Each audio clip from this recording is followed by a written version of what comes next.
ربوع المملكة، والذي وضعت له وزارة التعمير وسياسة المدينة رؤية شاملة من أجل القضاء عليه. هذا الرؤية إلى حدود الساعة بالرغم من النجاحات اللي حققتها ما تزال أمامها نقط سوداء تلقي بظلالها عليها. دواري المسيرة والبرادعة بالمحمدية إحدى هذه النقاط.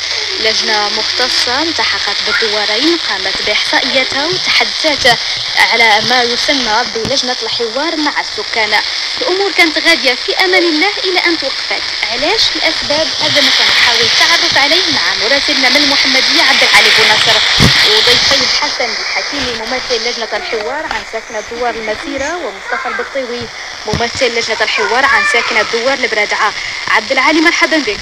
مرحبا بك يا اختي فاطمه، سلام. مرحبا بالضيوف الكرام اللي معك. الجديد في ملف دواري المسيره والبرادعه عبد العالي هو توقف الحوار ما بين الجهات المعنيه المرتبطه بعمليات المدينه وما بين لجان الحوار الممثله للساكنه. عبد العالي، انت من موقعك وقربك من الملف ضعنا في الصوره اكثر بدايه. نعم بطبيعه الحال اخت فاطمه، فحوالي 4100 اسره من سكان دوار البرادعه والمسيره منذ 1992 تنتظر الفرج، أي الحصول على سكن لائق يليق بالأجيال الصاعدة لهذا الدوارين. بطبيعة الحال هذا الملف اختار مجموعة من المنعرجات، الحوار ثم الاحتجاج، الحوار ثم الاحتجاج، لا زال الحل لم يأتي. آخر ما كاين في هذا الملف هو المسيرة الاحتجاجية اللي قام بها سكان الدوارين يوم الأحد 10 فبراير. بطبيعة الحال مجموعة من المسيرات أمثال هذه المسيرة كانت قضت باعتقالات، وهناك مجموعة من الشباب الآن راهن الاعتقال بسبب هذا الملف. 4100 أسرة تنتظر، هذا رقم مهم ماشي هين. معك ضيفين ممثلين عن دوارين المذكورين المسيرة والبرادعة، حسن الحكيمي ومصطفى البطيوي. إذا كان ممكن تحدثوا جميع عبد العالي معهم. أستاذ حسن مرحبا بك معنا على أثير راديو بلوس. مرحبا. أستاذ حسن، كيف ما ذكر عبد العالي 4100 أسرة، هذا الرقم لجنة جات هضرت مع ساكنات قامت بالإحصائيات ديالها، يعني هناك رؤية شاملة من أجل إلغاء أو القضاء على السكن الصفيحي في مختلف ربوع المملكة وما بينهم ديت المحمدية وهذه النقطتين دوار البرادعة ودوار المسيرة. من بعد هذه اللقاءات مع اللجنة اللي مثلت العمل ومثلت مجموعة من الجهات المعنية بهذا الملف هذا، أشنو اللي كان؟ اولا الاخت فاطمه لكي ضعتي في الصوره ونوضع جميع المستمعين الكرام في الصوره، هو ان هذا الملف ليس وليد لحظه، هو منذ 1992 والمسيره والبرادعه توعد السلطات بانها ستنتقل لسكن لائق، لكن ما فيش حاجه. 92 نزعوا الملكيه ديال المسيره والبرادعه والان سكنوا فيها ناس اخرين. جاءت المسيره الخضراء في 2006 قالوا لنا اعاده الهيكله، لكن ما شفناش حاجه. 2008 قالوا لنا مدن بدون صفيح، ما شفناش حاجه. في 2011 ومع الربيع العربي جا السيد الباشا والقيد وقال الناس بان غادي نعطيكم في واحد البلاصه اللي سميتها سوجيطه، تعرفوا الناس ديال المحمديه، المشروع ديال فتح واحد وفتح جوج وبعد التدشين الملكي لهذا المشروع. بدينا معهم سلسله من الحوارات، لكن قبل التدشين الملكي ما كان والو، ومشينا احنا في مجموعه من المسيرات الاحتجاجيه لحد الان. قبل انتشار رجال السلطه في المغرب كان الحوار غادي بشكل عادي، ووعدونا باربعه المنتوجات. قالوا لنا الناس اللي بغاو يمشيو لفتح واحد وفتح جوج للسوجيطه اللي دشنها الملك ممكن انهم يمشيو، الناس اللي بغاو يسكنوا في البلايص ديالهم انهم ممكن يسكنوا في البلايص ديالهم ولكن يحفظوا 30%، والناس قال لنا اللي بغاو يمشيو لواحد البلاصه اخرى في الجامعه القرويه ديال الويزيه يعني بني خلف، واحد البلاصه سميتها سيدي عباس، غادي ينتقل داك الدوار تا هو لفتح واحد لفتح جوج، والارض ديالو كانت ديال الارض ديال واحد الجنرال اللي في شركه سوجيطه كان كاريها من عندهم، والان هي في ملك الدوله. قالنا واحد النسبه هي ممكن ان تمشي ليها، وكاين هناك الشقق لكن الحوار كان غادي بشكل عادي. لكن بعد الانتشار ديال رجال السلطه اللي عرفته المملكه ما بقاش، لان الحوار تعثر وما بقاش ديك المقارنه. اذا انتم استاذ حسن الحكيمي كتربطوا تعطل ديال الحوار ما بين اللجنه الممثله للسكان بتغير يمكن الوجوه اللي كانت مسرفه على هذا الملف قبل. ممكن نقولوا سي حسن الحكيمي ان الناس جاد، يعني اللي اكيد لاننا احنا مع حسن النيه دائما في السلطات المعنيه وفي الجهات المسؤوله نقولوا انهم باقي يكونوا مقاربتهم ايضا للملف من اجل الدخول معكم في حوار جديد يمكن. لا الاخت نحن الحسنيه هي مطلوبه، ولكن احنا تنعرفوا بان الدستور وبان القوانين تتوقف على واحد المبدا اللي هو استمراريه المنطق العمومي. جا رجل سلطه جا رجل سلطه، احنا ما كيعنيناش هذا الامر، اللي كيعنينا هو اللي يخدم المدينه. اذا عمومي ما تتعاملوش مع اشخاص. اذا هذا المنطق العمومي خصو يمشي معنا في هذه الوعود اللي قطعها ذاك رجل السلطه اللي مشى. علاش؟ لان الان في الحوارات مثلا اللي تكون بسيطه مع رجال مع بعض اللجان، انهم بداوا الان تيلتفوا لنا على ديك الوعود اللي قطعوا من دي الوعود مثلا. اذا انتم كتحولوا من وعود واضحه الى التفاف حول الوعود. حنا عبد العالي، الا سمحتي عبد العالي بونصر معايا في الاستماع. عبد العالي، انت قبل الحلقه تكلمنا حول حضور ممثل عن الجهات المعنيه، يعني عن عماله المحمديه، من اجل يدي وبدا بهذا الموضوع ويعطينا الراي ديالو. شنو اللي تم باش الاتصال بالمسؤولين؟ نعم، حاولنا اخت فاطمه الاتصال بحق المسيرين ببلديه المحمديه. للاسف كان الجواب ديالو انه الملف ما دارش مزيان، ما يمكنش يعطينا شي معلومات غلطه، واعتذر على الحضور. ايضا احد الممثلين ديال الامه باقي سوا الوعد اللي عطى انه ما دارش الملف مزيان، اذا ما يمكنش يلتزم امام الراي العام بشي حاجه. هذا ما يمنعناش اننا ناخذوا معنا الطرف الاخر اللي هما ممثلي العماله وممثلي يعني المجالس المحليه في المنطقه، لما لا حلقه اخرى من حلقات البرنامج. اذا في الحين ان عاكم مصطفى البطيوي هو ممثل لجنه الحوار عن دول البرادعه. نعم، بطبيعه الحال مصطفى البطيوي ممثل لجنه الحوار عن ساكنه البرادعه، هو احد يعني احد الناس اللي نزعات المسؤوليه ديالهم من اجل اعاده اسكان دوار البرادعه اذا ممكن ينضم لنا استاذ بطيوي. استاذ بطيوي، مرحبا بك على راديو بلوس. شكرا للاخت. استاذ البطيوي، سي الحكيمي تحدث لنا على ان الاسر اللي كانت اللي دخلت معها الجهات المعنيه في حوار من اجل اعاده اسكانها ومن اجل تعويض مساكنها الصفيحيه بمساكن لائقه بكرامتهم، لائقه بعيشهم، تتحدث علينا من بعد هذا الحوار كامل وهذه المقاربه اللي وضعت لهذا الجهات المعنيه الى التفاف حول ما تم التوصل اليه. احنا ما نقدروش نقولوا انه كاين التفاف لان ما معناش الطرف الاخر اللي هو ممثل ديال الجهات المعنيه. نحاولوا فقط ما امكن اننا نوضعوا المستمعين الكرام ونشاركوكم في الوضع ديالكم، يعني قربونا من الصوره ووضعونا اكثر فيما يخص دوار البرادعه. سي الحكيم يتحدث على دوار المسيره، انتم نفس الحاله ولا شنو الملف ديالكم بالضبط؟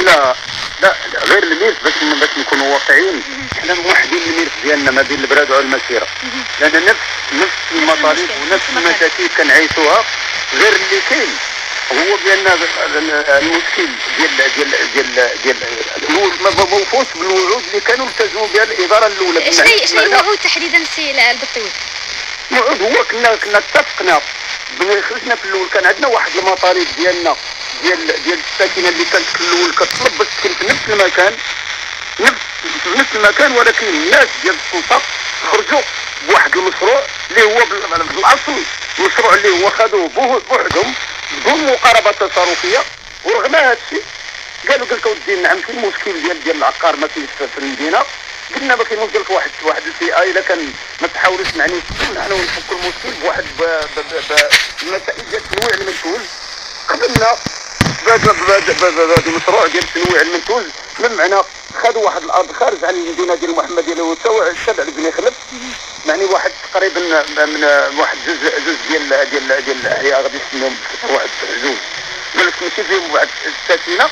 قلنا حنا ما كاين حتى مشكل، الناس اللي بغات تمشي على خاطرها وقبلات ما كاين حتى مشكل، ولكن كاين واحد الفئه اللي مثبته باش تكون هنا، لان واحد العدد ديال الناس. اذا كاين حتى اختلاف وجهات النظر داخل الساكنه، يعني ما ماشي نفس وجهه النظر. كاين الا بغينا نهضروا على هذا الموضوع، على المقاربه التشاركيه، سي البطيوي الا سمحتي لي فقط المستمعين الكرام لحظات قصيره مع الاعلان نعاود نرجع لكم.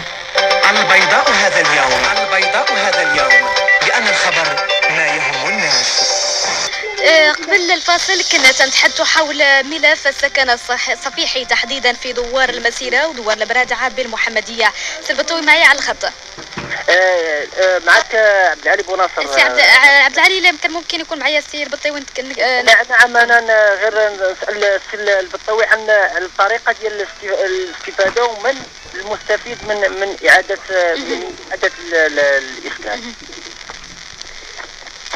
نعم سي البطيوي، مرحبا بك من جديد. قبل الفاصل كنا كنتحدثوا على المقاربه التشاركيه اللي كيف ما قلتي انه تم تغييبها في الحديث عن الاماكن اللي غادي تنقلوا ليها الساكنه ديال دوار البرادعه. هذه المقاربه التشاركيه الان مع الوجوه الجديده اللي وفدت للمدينه او اللي عملتها المحمديه، كيف ما قال السي الحكيمي انها متوقفه، وان يعني الناس الجداد باقيين كيشكلوا يمكن مقاربتهم للموضوع، ولكن هذا ما تيمنعش من ان المرفق العمومي ضروري انه يستمر الاشتغال فيه.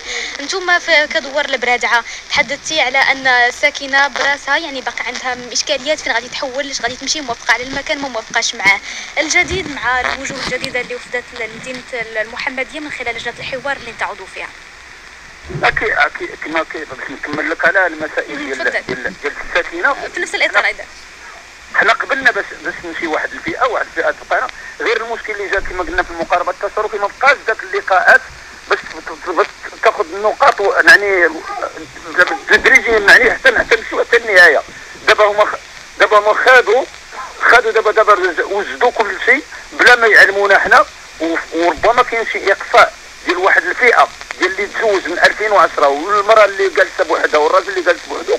اذا هذه الفئه هما كيقولوا بان راه غادا دار واحد اللجان عاد غتشوف فيهم، ومن غادي يكون هاد اللجان غادي في واحد يقدر يجي واحد الوقت اللي يقدر يقصيه بحال اللي وقع في بعض المناطق اخرى.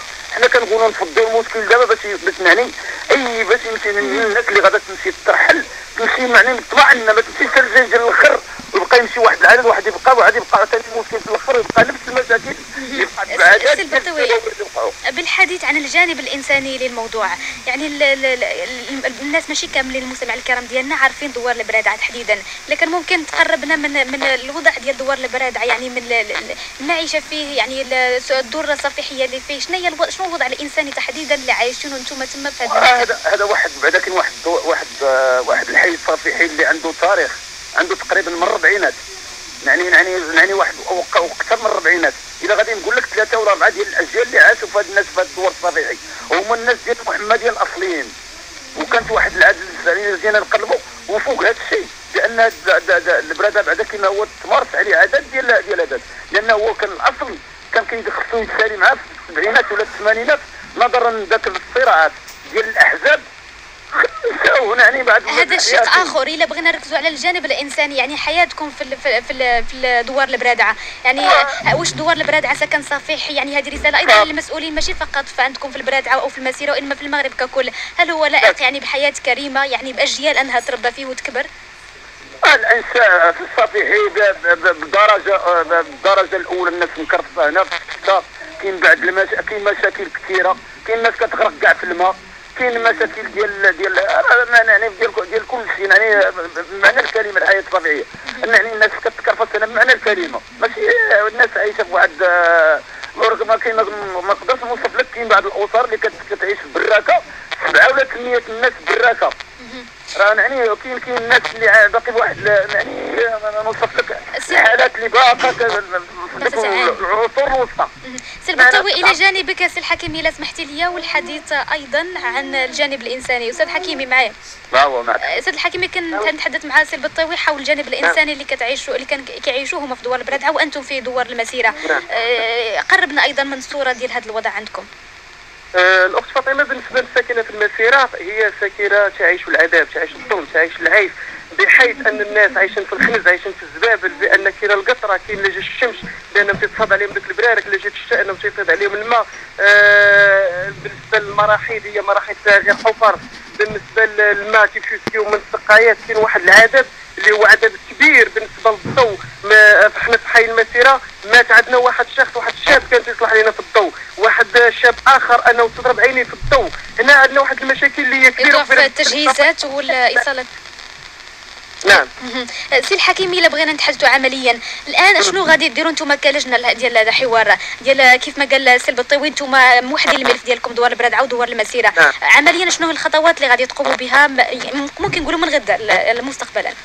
احنا في الماضي والان واللي جاي ان شاء الله تعالى دائما نطلب الحوار، ويدنا ممدودا للحوار للسلطات من اجل ايجاد حل عادل للساكنه، لان هذه الساكنه ظلمت. احنا بالامس مشينا وضعنا واحد الرساله للسيد العامل من اجل اللقاء ومن اجل طلب حوار لحل هذا المشكل وايجاد حلول عادله. نحن ننتهج الحوار اسلوبا في العمل، لكن نحتفظ بحقنا في الاحتجاج السلمي، في الاحتجاج الشارع، ولكن بطريقه سلميه حتى نتمكن من الحصول على كل حقوقنا. وكذلك سنطرق جميع الابواب، جميع الابواب سنطرقها، ونحن طالبنا بتدخل ملكي، طالبنا بتدخل برلماني، طالبنا بتدخل الوزاره المعنيه من اجل حل هذا المشكل، لان معايير الاستفاده مثلا التي تحدثنا عنها من قبل، مثلا الناس اللي تزوجوا في 2010 الشباب الذين الان قالوا لهم عندهم اسر وعندهم عائلات الان، هذا اشكال كبير. هو في الاول كانوا تيقولوا لنا كل حامل في الصحه المدنيه غادي يستافد، سواء كان مزوج ولا مطلق ولا كبير ولا صغير غادي يستافد. الان تيقولوا لنا لا، الناس ما غيستافدوش، غنرفعوهم واحد اللجنه اقليميه، بغاو يديروا لنا بحال داك الشكل اللي داروا في السكويله، والان راه دوار السكويله في الدار البيضاء راه تيعيش مآسي وراه غتوقع واحد الكارثه، وراه الناس سي الحكيمي هو دوار السكويله او حتى طومه ولا كريم، يعني هذه مجموعه من الاماكن الصحيه في الدار البيضاء يمكن عندها معالجه تقدمت شويه يمكن على المشكل ديالكم ديال دوار المسيره والبلاد. هذا موضوع اخر.